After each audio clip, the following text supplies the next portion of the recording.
Hey folks, Farmer Mike here, hanging out at the tavern once again. Um, Want to talk about some things, but uh, the one thing I wanted to get to, and I didn't plan on this at the beginning of the week, and I don't really plan any of these, by the way. They just kind of happen. Um, there's been some talk. There's an article in the New York Post, and then a guy was on Tucker Carlson, and it may be the same guy. I don't know. I don't care. That's how it starts. A little bit here, a little bit there. Um, but he was complaining about how Monticello has gone woke. And from what I've seen, all Monticello has done is tell the real history. So I've been to Monticello twice. We went first about 10 years ago. We did the tour. It's a great place to visit. Um, a lot of beautiful scenery. But you have to understand that the whole mountaintop was cleared. He built it on a mountain. That's what Monticello means. It's like Great Mountain or something. I don't remember exactly. Beautiful mountain maybe. I don't remember. And he didn't build it, right? You understand that. His enslaved labor force built it. They cleared the mountain. They hauled all the stuff up to the mountain while he was off doing other Thomas Jefferson things. And it's but now that they're starting to tell that story, suddenly it's an issue. Suddenly real history is woke. I don't even know anymore what that means, but it's kind of how they work, right? They take a phrase like socialism. Socialism means government owned means of production. That's what socialism really is, right? But anything that we try to do to keep this nation moving forward now is socialism. We have, everybody's like, well, the highway system, you you profited from it. I guarantee it. In today's society, uh, with the new alt right running the Republicans, there's no way the highway system gets built. There's no way that we can even have canals. There's All right, I'm off on a tangent. I don't mean to be.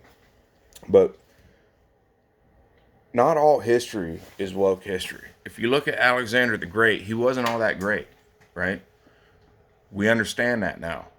We grew up with the myth of Alexander the Great because, his name, the Great. Murdered a lot of people. A lot of people. And you can't see it right now. But my 15-year-old son's in the background on the other side of this phone, nodding his head because he knows at 15 years old, Alexander the Great was not great. But beating down mythology is hard. And part of the problem is America is such a young country that we don't have a foundation clear back in the mists of time, right? We don't have a King Arthur that we can say, well, that's not really the story, but we'll go with it, right? That's not really how it happened. He may or may not have existed, but we'll go with it. Um, we have mostly fully fleshed out human beings that started a nation and a revolution. Um, and since they're really recent, they are able to be fully fleshed out. And it's something we need to deal with. It's something we need to accept. When you go to Monticello, now they have a thing called, we went last year and it was the Enslaved Labor Walk or the Enslaved Labor Tour, something along those lines. And we had a young lady who did a fantastic job um, explaining, I guess, what we would call the darker side of Thomas Jefferson. Um, and what the enslaved labor force lived with out there. Uh, Wonderful presentation. Uh, very, she didn't pull any punches, but she didn't make anything up either. And I've done a lot of reading on Jefferson. One of my favorites intellectually. But she also seemed really, really tired. And it was her third tour, I think, of the day.